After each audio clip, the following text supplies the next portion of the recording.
I've been blessed in my life to have a few mentors. I was thinking this morning of people, Christians, men, folks, who have made a difference in my life. I'm thinking of one who was deeply committed to Christ, to the movement, Christianity. He had a deep, deep faith in God, commitment, patience. He was one of these guys who he set his hand to the plow and he refused to look back. He passed away. But I'm thankful to God for his influence on my life. He was the one who told me 25,000 times, Jack, keep on keeping on. Jack, keep on keeping on. There are some people, a few, that I would want them to rub off on me.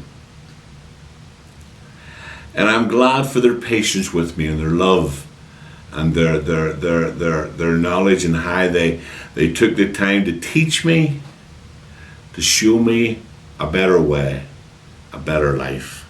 Thank you. And then I was thinking about Father Abraham, the father of those who believe. God promised the entire world would be blessed through Abraham. Staggering? Yes. Everyone alive at that time, and everyone who would ever be born, every single person would be blessed because of the faith of Abraham.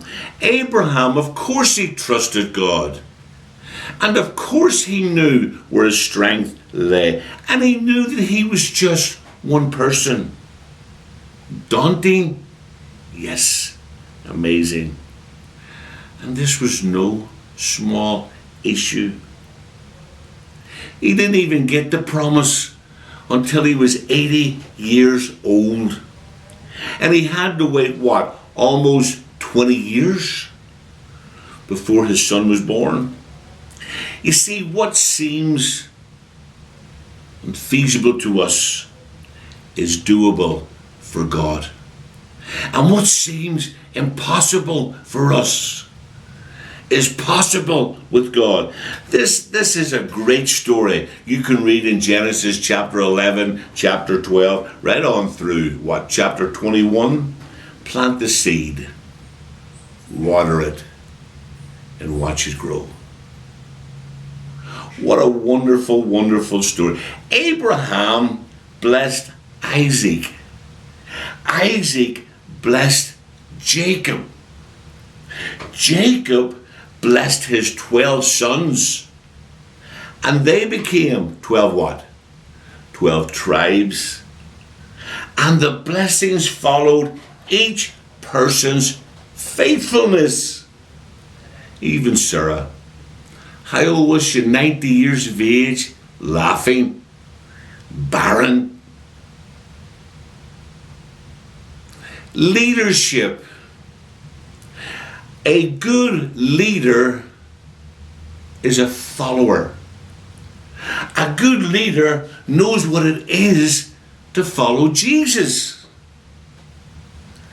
And a good leader is one who is being followed. Listen to me. If they're not following you, you're not a leader, no matter what you call yourself. People follow leaders.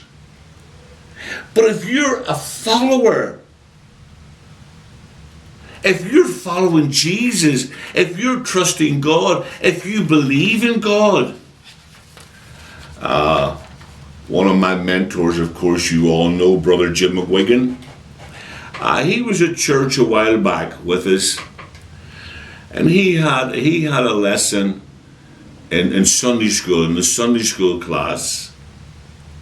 And I don't know if he had a title for the lesson or not, but the lesson was from Ezekiel 34. And I think he asked the question that morning several times, where are the stretchers? The chapter denounced Israel's shepherds. The chapter denounced the lack of leadership with regards to God's people. Woe to the shepherds of Israel who only take care of themselves. Selfishness. They were so wrapped up in themselves. They only took care of themselves. They were only concerned about, what am I going to eat? What am I going to wear? How am I going to live my life? Should not the shepherds take care of the flock? Read on. You eat the curds. You clothe yourselves with the wool. And you kill the choice animals. You have the finest pieces of meat. You're living like the king. And the people are living like beggars. What kind of shepherds are you? I give you a commandment. Feed. Look after my people. Remember the passage in Matthew chapter 9? And Jesus saw the multitudes, and he was filled with compassion. He saw them as sheep without a shepherd. He saw them harassed, hopeless, helpless. Where do we go? Who do we turn to? You're living like kings, and my people are like the scum of the earth. Beggars. You've not strengthened the weak. You've not healed the sick. You've not bound up the injured. You have not brought the strays back on your shoulder. And the people have not come out to rejoice when you brought a stray back who was lost. You have ruled them harshly and brutally. They were scattered. There was no shepherd. When they were scattered, they were food for the wild animals. My sheep have wandered all over the mountains, on every high hill. My sheep have been scattered over the whole earth, and no one searched or looked for them. Here is God again, standing up for the masses. Here's God standing up for the hopeless, the weak, the downcast, the outsider, the one whom the world has disregarded. And here's God standing up for the hurting. He loves us. And even when we're down and out, strong or weak, what's the difference really? Because at the end of the day, even the strong are weak. We're all weak. We're all sinners. We have all strayed. We have all gone astray. We have all wandered off. And God stands up for us. I think we have sold our birthright for a mess of pottage. I think we've given up what's important.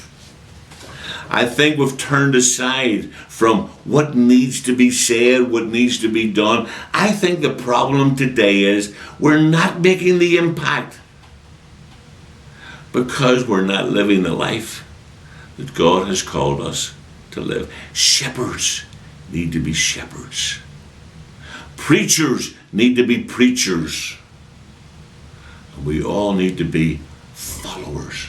Come unto me, all ye that labor and are heavy laden. I'll give you rest. I'll give you peace. I'll give you joy. I'll give you contentment. God loves you, and God cares about you. And we do also. Have a wonderful day.